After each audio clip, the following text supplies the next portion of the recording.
तो प्रणाम आप सभी को, फिर से हाजिर हूं। जो हमने नमनक्लेचर का पार्ट शुरू किया था, हमने जो बताया था कि नमनक्लेचर का पार्ट 3 वीडियो में खत्म करना चाहूंगा, तो पहला वीडियो हमने अपलोड 5 की ओर बढ़ते हैं।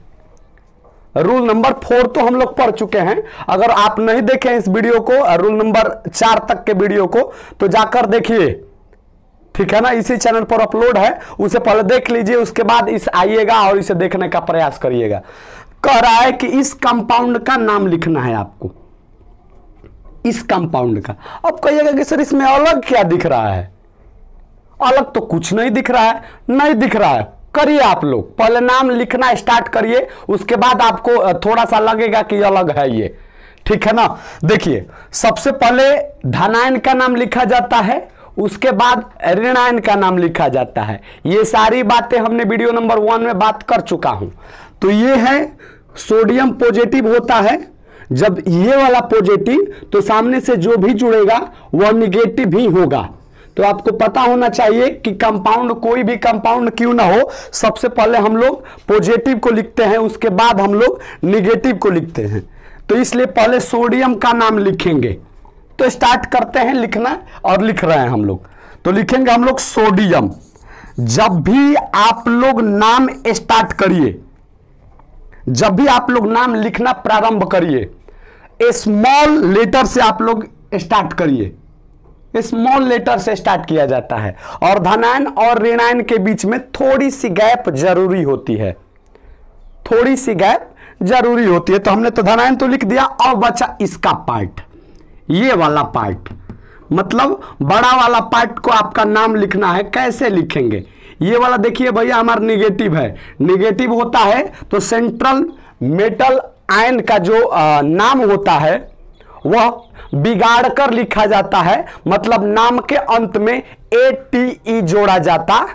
ये तो आपको भली भांति पता होना चाहिए। रूल नंबर 3 जाकर आप लोग पढ़ सकते हैं। अब देखिए, इसका नाम लिखते समय सबसे पहले आपको लिगेंड का नाम लिखना होगा। लिगेंड का नाम, लिगेंड कौन है? NO2। लिगेंड कौन है? NO2, ठीक है ना। तो लिगेंड का नाम संख्या सहित आपको लिखना है। तो लिगेंड की संख्या कितनी यहां पर? 6 है। तो 6 के लिए क्या लिखेंगे आप लोग? हेक्सा। तो लिखिए आप लोग हेक्सा, ठीक है ना। अब बात यह कि सर NO2, यही रूल अलग कर देगा। यहीं पर बात जो है, थोड़ी सी बात है जो ये रूल की ओर बढ़ाएगा, मतलब रूल बन जाएगा।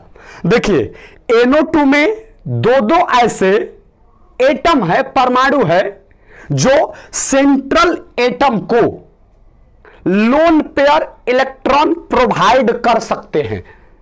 मतलब NO2 के पास ऐसे 2 परमाणु है जो केंद्रीय धातु परमाणु से जुड़ने की क्षमता रखते हैं। एक तो खुद N है और दूसरा O है। दोनों के पास लोन पेयर इलेक्ट्रॉन होते हैं। देखिए, भले ही एक दंती लिगेंड है, मोनोडेंटेड लिगेंड्स हैं, लेकिन इनमें एक से अधिक दाता परमाणु है। इनमें एक से अधिक दाता परमाणु है। तो ऐसे लिगेंड को हम लोग बोल देते हैं उभय दंती लिगेंड, ठीक है ना। तो देखिए, इस NO2 के पास 2 ऐसे एटम हैं जो लोन पेयर इलेक्ट्रॉन कोबाल्ट को प्रोवाइड करा सकते हैं। मतलब 2 ऐसे एटम हैं जो कोबाल्ट के साथ कोऑर्डिनेशन बॉन्ड बना सकते हैं। तो ऐसे केस में क्या करेंगे? देखिए, ये कोबाल्ट से किस एटम के द्वारा जुड़ा है? N एटम के द्वारा। जबकि यही बात यहां पर आप लोग देखिए, NO2 यहां पर भी है, लेकिन लिखने का तरीका बदल गया है। लिखने का तरीका बदल गया है। ऐसे केस में क्या करेंगे? तो कोबाल्ट, तो भैया हमारा कोबाल्ट से ऑक्सीजन भी जुड़ सकता है, कोबाल्ट से नाइट्रोजन भी जुड़ सकता है। जैसे यहां पर नाइट्रोजन जुड़ा है, जबकि यहां पर कोबाल्ट से ऑक्सीजन जुड़ा है। तो थोड़ी सी नाम में चेंजिंग कर देंगे हम लोग। क्या चेंजिंग करेंगे? देखिए, जब NO2 होता है तो नॉर्मल नाम नाइट्राइट होता है, नाइट्राइट, नाइट्राइट। जब लिगेंड का नाम होगा तो नाइट्रीटो बोलेंगे, ई को हटाकर ओ लिख देंगे। ये रूल हमने भली भांति रूल नंबर 4 में समझा चुके हैं, ठीक है ना। अब जब NO2 रहेगा तो नाइट्रीटो N लिखेंगे, जब ONO रहेगा तो हम लोग नाइट्रीटो O लिखेंगे। मतलब हमें यह दिखाना होता है कि कौन से एटम सेंट्रल एटम को लोन पेयर इलेक्ट्रॉन प्रोवाइड करा रहा है, मतलब कौन सा एटम सेंट्रल मेटल आयन के साथ केंद्रीय धातु परमाणु के साथ कोऑर्डिनेशन बॉन्ड बना रहा है। तो यहां पर तो भैया N बना रहा है, जबकि यहां पर O बना रहा है, तो हमें एटम को दिखाना जरूर पड़ेगा। तो इसीलिए लिखेंगे हम लोग सोडियम हेक्सा। यहां पर नाइट्रीटो तो पढ़े लिखिए आप लोग, नाइट्रीटो, नाइट्रीटो। अब N जुड़ा है इससे तो लिखेंगे हम लोग N, जबकि वहां पर क्या लिखेंगे, O जुड़ा है तो नाइट्रीटो O लिख देंगे। हो गया काम। अब कोबाल्ट का नाम कोबाल्टेट लिखेंगे, मतलब लास्ट में ATE जोड़ेंगे, क्योंकि ये संकुल ऋणायन है, बड़ा वाला पार्ट ऋणायन है, तो लिखेंगे हम लोग कोबाल्टेट। उम्मीद करते हैं बातों को समझ रहे हैं आप लोग। उसके बाद हो गया कुल काम। लिगेंड का नाम आपने लिख दिया, सेंट्रल एटम का नाम लिख दिया आपने। उसके बाद क्या लिखेंगे, ऑक्सीडेशन स्टेट रोमन अंकों के साथ। ऑक्सीडेशन स्टेट कितना होगा, NO2 पर चार्ज होता है -1, तो -6 और +3 कितना हो जाएगा, -6 और +3, -3 उस साइड जाएगा तो +3 हो जाएगा, मतलब रोमन अंक में यहां पर 3 लिखेंगे।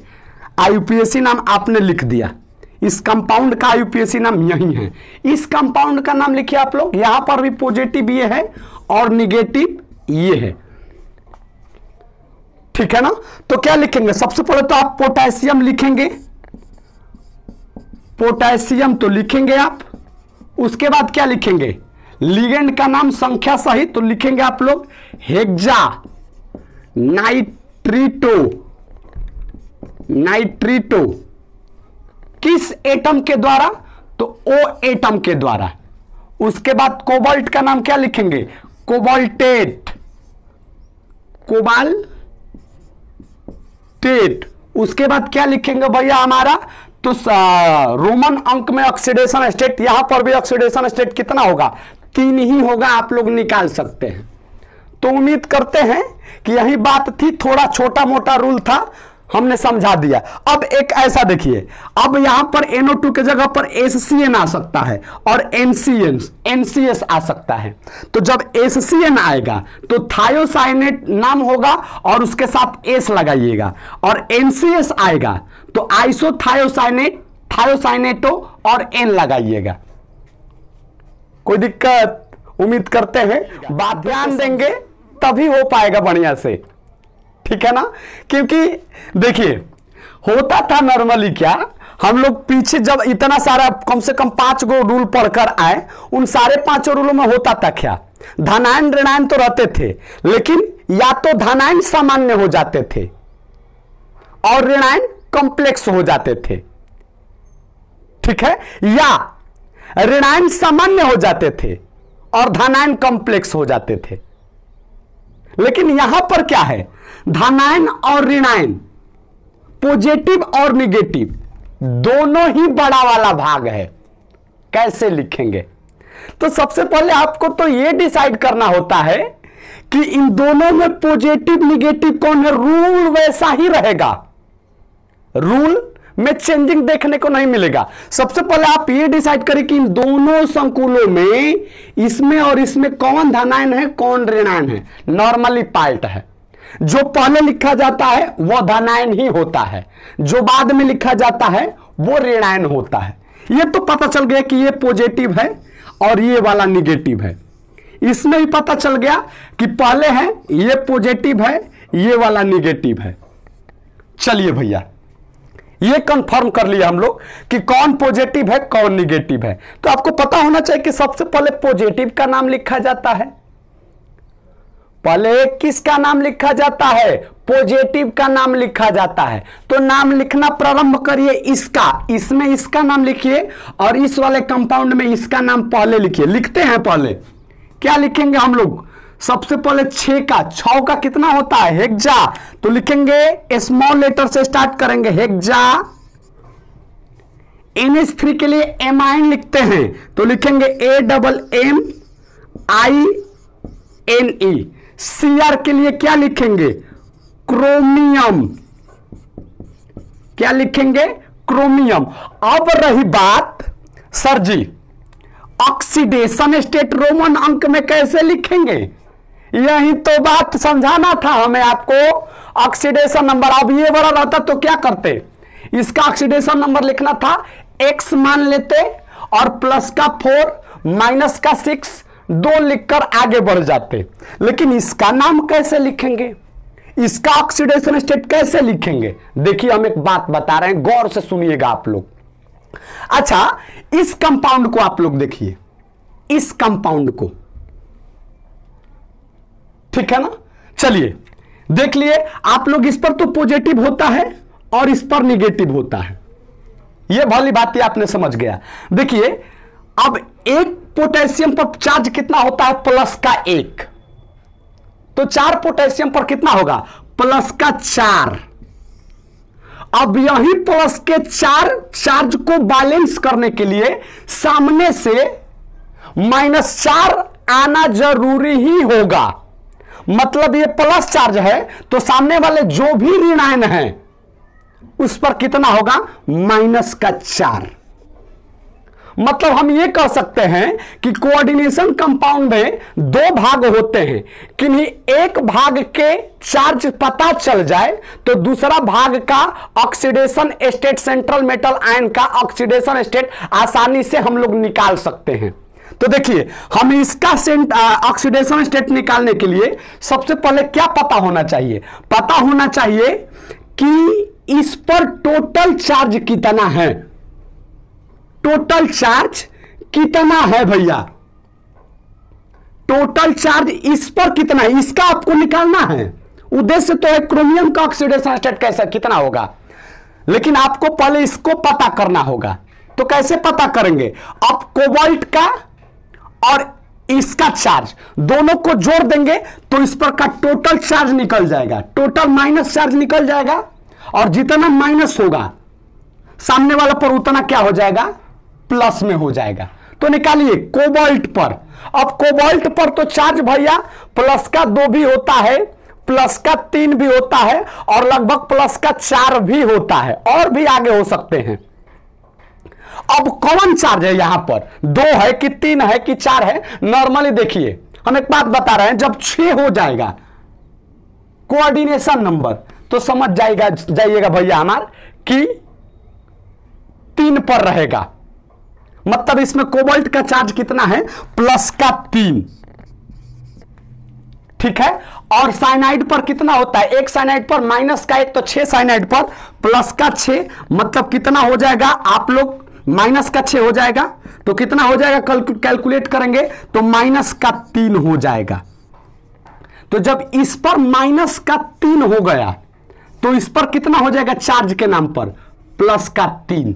अब आप निकाल सकते हैं, एक्स मानिए आप लोग, जिसका निकालना है उसका एक्स मानिए आप लोग। और NH3 पर चार्ज कितना होता है 0, एक NH3 पर चार्ज के नाम पर 0, तो 6 NH3 पर 6 गुणे 0 बराबर टोटल चार्ज कितना है कॉम्प्लेक्स के ऊपर प्लस का 3, तो लिखेंगे आप लोग प्लस का 3। 6 गुणे 0 मतलब x बराबर क्या आ जाएगा प्लस का 3। मतलब ऑक्सीडेशन नंबर क्रोमियम का इस पूरे कंपाउंड के अंदर कितना होगा 3, तो लिखेंगे आप लोग 3। उम्मीद करते हैं बातों को आप लोग समझ रहे होंगे, ठीक है। चलिए भैया अब धनायन का तो नाम आपने लिख दिया, ऋणायन का नाम लिखिए उसी प्रकार से जिस प्रकार से आपने लिखा, संख्या सहित लिगेंड का नाम। तो कितना है संख्या 6 है तो सटाकर लिखेंगे हेक्सा।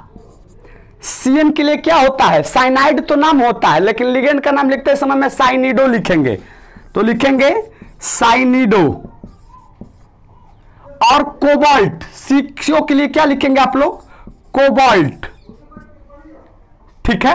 अब इस पर चार्ज कितना था देखिए आप लोग, चार्ज तो पहले ऑक्सीडेशन स्टेट कितना था कोबाल्ट का 3 था, तो लिख देंगे आप लोग 3 हो गया नाम इस कॉम्प्लेक्स का नाम।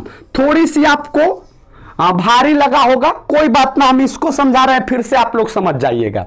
देखिए पॉजिटिव का नाम, निगेटिव का नाम लिखिए आप लोग। अब 2 यहां पर लिगेंड हो गए, तो आपको पता होना चाहिए कि जब एक से अधिक प्रकार के लिगेंड हो जाते हैं तो अंग्रेजी वर्णमाला के क्रम में लिखते हैं, मतलब अल्फाबेटिकल ऑर्डर में लिखते हैं। तो इसका नाम ए से स्टार्ट होगा, जबकि इसका नाम सी से स्टार्ट होगा। तो ये ए वाला पहले लिखेंगे और सी वाला बाद में लिखेंगे। 4 के लिए क्या लिखते हैं आप लोग? टेट्रा। तो स्मॉल लेटर से आप लोग स्टार्ट करिए, टेट्रा। NH3 के लिए एमाइन लिखेंगे, तो लिखेंगे एमाइन। Cl के लिए क्लोराइडो लिखते हैं, 2 है तो लिखेंगे डाई क्लोराइडो। Pt के लिए प्लैटिनम, प्लैटिनम। अब ऑक्सीडेशन स्टेट लिखना है, कैसे लिखेंगे? कुछ नहीं, पहले इसका ऑक्सीडेशन स्टेट पता कर लीजिए आप लोग। इसका ऑक्सीडेशन स्टेट जैसे ही पता चलेगा भैया हमारा सब काम हो जाएगा। प्लैटिनम पर ऑक्सीडेशन स्टेट कितना होता है? प्लैटिनम का चार्ज कितना होता है? प्लैटिनम पर चार्ज तो भैया हमारा प्लस का 2 भी होगा, प्लस का 3 भी होगा, प्लस का 4 भी होगा, प्लस का 5 भी होगा, प्लस का मतलब 5 तक होता है प्लैटिनम पर चार्ज। उससे भी कम आगे पीछे हो सकते हैं, लेकिन यहां पर कितना है? तो जब कोऑर्डिनेशन नंबर 4 हो जाएगा, 6 हो जाएगा, तो मानकर चलिए लगभग केस में 3 होता है, और 4 हो जाएगा तो लगभग केस में 2 होता है चार्ज। ठीक है ना? तो Pt के लिए क्या लिखेंगे? 2। और एक क्लोरीन पर चार्ज कितना होता है? Pt के लिए आप लोग लिखेंगे प्लस का 2। ऊपर लिख रहे हैं हम, Pt के लिए कितना होगा? प्लस का 2। जबकि क्लोरीन के लिए कितना होता है? एक क्लोरीन के लिए माइनस का 1, तो 4 क्लोरीन के लिए माइनस का 4, तो लिखेंगे हम लोग माइनस का 4। कैलकुलेट करेंगे तो कितना होगा? माइनस का 2। अब इस पर माइनस का 2 हो गया, तो सामने वाले पर कितना होगा? प्लस का 2, यानी कि इस पर कितना चार्ज है? प्लस का।